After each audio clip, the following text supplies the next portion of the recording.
Bonjour, aujourd'hui je vais vous parler d'une science très étonnante qui a croisé mon destin ou ma vie il y a quelques années et qui me passionne, qui m'a passionné depuis des années et aujourd'hui encore, c'est la chirologie ou la chiromancie comme disent les anglo-saxons, qui est tout simplement l'étude des lignes ou des formes de la main. Alors, il y a quelques années, un vieux de la vieille, comme on disait, un collègue, puisque j'étais prof à l'époque, qui avait un certain âge, qui était très sage, on va le dire, il m'a dit, écoute, toi qui es féru de sciences occultes, j'ai un livre pour toi. Et il m'a dit, écoute, je ne te donne pas, je te le prête. Et effectivement, il m'a prêté un livre de Alphonse Desbarolles, édition 1906-1907, voilà, c'est le livre. Et ce livre, il m'a dit, donc je l'ai racheté, alors celui-là, voilà, je l'ai racheté chez les bouquinistes à Paris, et je l'ai lu pendant plusieurs nuits, et quand j'ai fermé le livre, je sentais que je pouvais lire dans les mains. Je me suis dit, il faut que j'aille chercher quand même si c'est vrai ou c'est pas vrai. Donc je suis allé voir dans les mains de mon entourage, et c'était bluffant. Et depuis, j'ai poursuivi. Et voilà, aujourd'hui, j'aimerais partager cette science avec vous. Je vais vous raconter l'histoire de Monsieur Alphonse Desbarolles, qui est né en 1798 et décédé en 1865. C'était un médecin à Paris et il est tombé malade, il a eu un cancer et il a décidé donc de fermer son cabinet à Paris et de partir sur le chemin de Compostelle. En route, avant d'arriver à Saint-Jacques de Compostelle, il a rencontré des gitans qui lui ont appris les lignes de la main. Arrivé à Saint-Jacques de Compostelle, il fait ce qu'on appelle aujourd'hui une rémission, c'est-à-dire qu'il était guéri.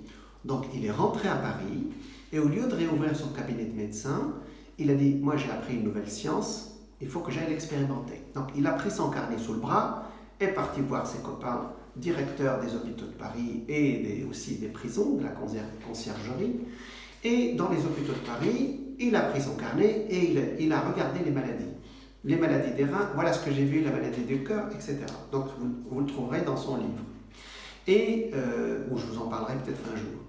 Et il est allé aussi à la conciergerie, il a regardé dans les mains un peu des voleurs et des gens pas très recommandables, et il a dit voilà ce que j'ai vu.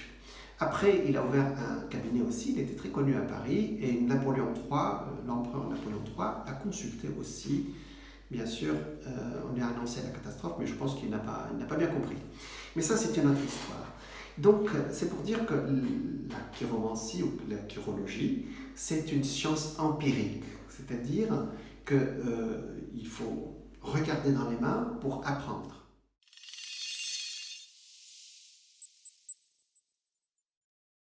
Mais avant M. Desbarolles, d'où vient cette science?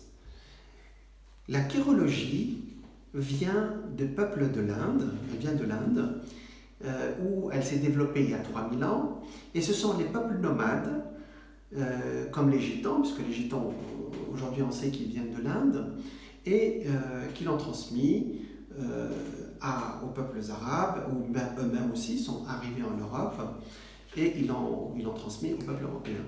C'est Aristote qui a participé à l'expansion de la chirologie grâce à son ouvrage Chiromancia, qui a été un livre de référence, et c'est l'un des plus anciens textes que nous connaissons en Occident sur ce sujet.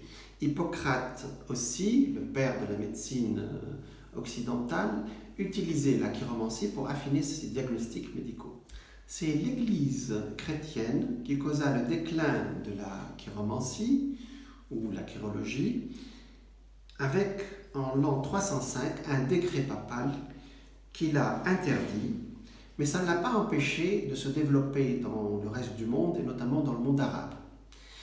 Et il a fallu attendre le 15e et le 16e siècle avec la Renaissance, avec des grands occultistes comme Paracelse, qui ont réétudié cette science, ils l'ont diffusée en Occident.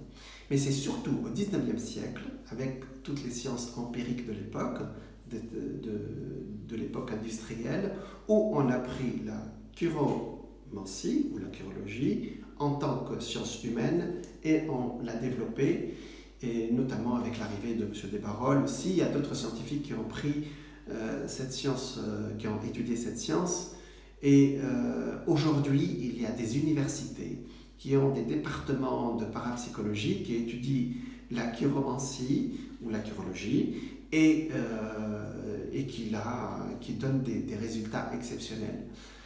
Donc c'est une science qui est science empirique. Au XXe siècle, une personne très étonnante, elle s'appelait Madame Fraya, et la personne la plus connue en France dans ce domaine, il paraît qu'elle a consulté 600 000 mains. En septembre 1914, elle a été convoquée au ministère de la Guerre. Les Allemands étaient à la porte de Paris, à Compiègne, et les généraux lui ont demandé qu'est-ce qui allait se passer. Vous imaginez une voyante entre ces généraux. Elle a regardé leurs mains et elle a dit « les Allemands ne rentreront pas dans Paris ». Elle a vu que les généraux allaient gagner. Elle a annoncé la victoire de la France. Et effectivement, après la guerre, elle a eu une reconnaissance de Clémenceau et d'autres présidents aussi qui l'ont consulté après. Maintenant, vous allez me dire, c'est beau tout ça, les lignes de la main, la chirologie, la chiromancie, mais comment ça marche ?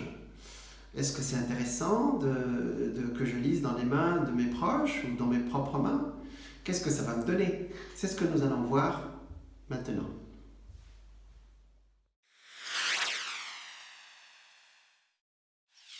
La chirologie, comment ça marche ? Commençons déjà par déterminer la définition du mot lui-même. Chirologie veut dire kairos, c'est la main, et logos, c'est l'étude, étude de la main. Dans les pays anglophones, on dit plutôt chiromancie.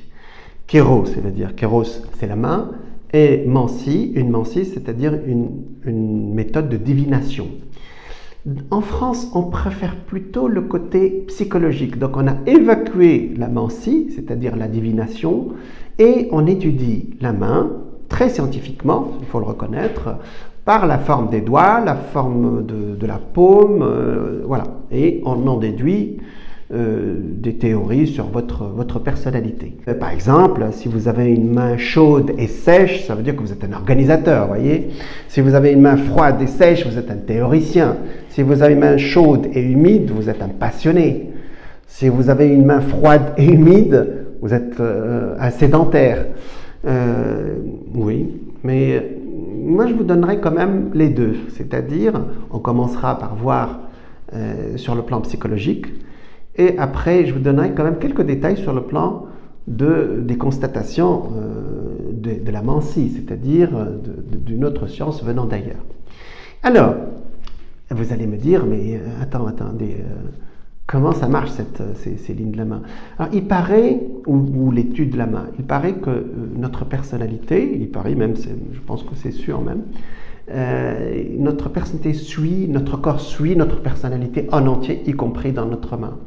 Et effectivement, très très vite, notre personnalité, elle apparaît dans tout notre être et à travers nos mains, bien entendu. On dit que les lignes se créent aussi au fur et à mesure de notre évolution aussi. Il y a des lignes qui changent. Et nous sommes les seuls êtres sur Terre à avoir des lignes dans nos mains. C'est-à-dire que les grands sages, j'en ai parlé dans la première partie, ont une ébauche de lignes, mais ils n'ont pas vraiment de lignes de la main. Je vais vous donner un exemple. Mesdames ou madame, un monsieur vous invite à manger au restaurant, et vous le voyez, on va dire pour la première fois.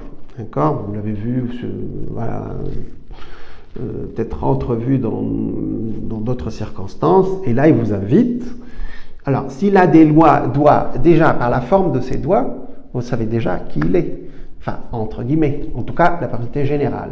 S'il a des doigts longs, on dira que c'est quelqu'un qui s'occupe beaucoup des détails. La plupart du temps, ce sont des gens qui s'occupent des détails, c'est-à-dire des exécuteurs. Et s'il a les doigts courts, c'est quelqu'un qui donne des ordres. C'est généralement les chefs ou les gens qui planifient pour les autres.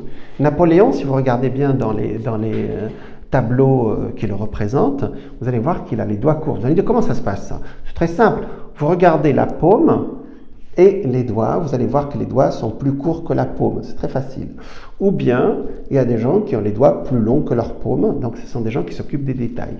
Alors il y a des mains aussi mixtes, comme les miennes par exemple, où on a les doigts qui sont à peu près égaux à la paume. C'est-à-dire que dans mon cas, je peux le dire, je peux commander, entre guillemets, diriger, mais je peux aussi être dirigé, puisque j'étais prof, ce qui correspond à un fonctionnaire, aussi pendant des années. Voilà, ça c'est un exemple, mais un exemple, vraiment un premier exemple pour vous montrer comment ça marche. Maintenant, on va voir dans la partie suivante quelques secrets qui vont nous dire pourquoi, peut-être qu'il est temps pour vous aussi d'aller chercher ce que moi j'ai fait il y a quelques années, que je fais toujours d'ailleurs, pourquoi vous irez chercher ce genre d'informations dans votre main déjà et dans la main des autres. Dans les prochaines vidéos, je vous dirai comment interpréter le profil psychologique, le vôtre ou ceux de votre entourage bien entendu, par la forme des mains et des doigts. Je vous donnerai aussi l'interprétation des différentes lignes principales et notamment une ligne principale qui devrait vraiment beaucoup vous intéresser, c'est la ligne de cœur qui indique ou qui nous montre comment vous vivez votre vie sentimentale. Je vous donnerai aussi les clés pour interpréter les lignes exceptionnelles qui nous donnent vos capacités qui sont cachées peut-être pour les autres, vos capacités de créativité et de création. Et ça, c'est très important. Je vous donnerai aussi une approche sur votre vitalité ou vos carences de santé selon les lignes de votre main, sans diagnostiquer bien entendu. Pour approfondir tous ces chapitres, vous pourrez suivre mon cours des lignes de la main, de chirologie donc, sur le lien qui s'affiche en dessous de cette vidéo. À bientôt!